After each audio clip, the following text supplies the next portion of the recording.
વાઘોડિયામાં MGVCL દ્વારા smart meter લગાવવાની કામગીરીને લઈને લોકોએ વિરોધ કર્યો. વાઘોડિયાના ગુગલિયાપુરા તેમજ બાલાજી નંદન સોસાયટી વાઘોડિયામાં નાની ભાગોળ કાળી તલાવડી વિસ્તારમાં સ્માર્ટ મીટર લગાવવાની કામગીરી શરૂ કરતા લોકોએ વિરોધ કર્યો હતો. એમજીવીસીએલ દ્વારા ડિજિટલ મીટર હટાવી સ્માર્ટ મીટર લગાવવાની કામગીરી લોકોએ રોકી હતી, તો એમજીવીસીએલ દ્વારા એજન્સીઓને મીટર બદલવાની કામગીરી સોંપી છે. સ્માર્ટ મીટરમાં લાઇટ બિલ વધુ આવવાની લોકોમાં ચિંતા સતાવી રહી છે. એમજીવીસીએલ દ્વારા ગ્રાહકોને કોઈ પણ જાતની જાણ કર્યા વગર સ્માર્ટ મીટર બદલવામાં આવ્યા હોય, જેને લઈને લોકોએ આરોપ લગાવ્યો છે. આ મીટર બદલવાની કામગીરીનો લોકો દ્વારા વિરોધ કરવામાં આવ્યો છે. સ્માર્ટ મીટર બદલવાની કામગીરી કરવા આવેલા કર્મચારીઓ લોકોના રોષનો ભોગ બન્યા છે, એટલે કે સ્થળ છોડીને ફરાર થયા.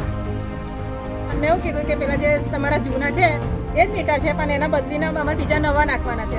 અને અમે એવું પૂછ્યું કે શું ખબર આ મીટર નાખ્યા પછી લાઇટ બિલ વધારે આવે કે ઓછું આવે, એમ પૂછ્યા વગર નાખી તો દીધા છે અમને, પણ લાઇટ બિલ વધારે આવશે એની શું ગેરંટી છે?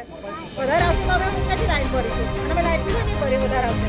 મીટર બદલવા પહેલા તમને જાણ કરી? એના મીટર બદલાવા તે પેલા જાણ નહીં કરતા. અમે તો વાઘોડિયા હતી, મેં જો ફોન આવ્યો તો મેં પૂછ્યું હતું ફોન પર કે જે તમારા જૂના છે એ જ છે, ખાલી નવા નાખવા આવ્યા છે એ ગાડીએ. પણ એમાં અમારે કોઈ પ્રોબ્લેમ જ નહીં, તો પછી અમારે બદલવાનો શું મતલબ છે?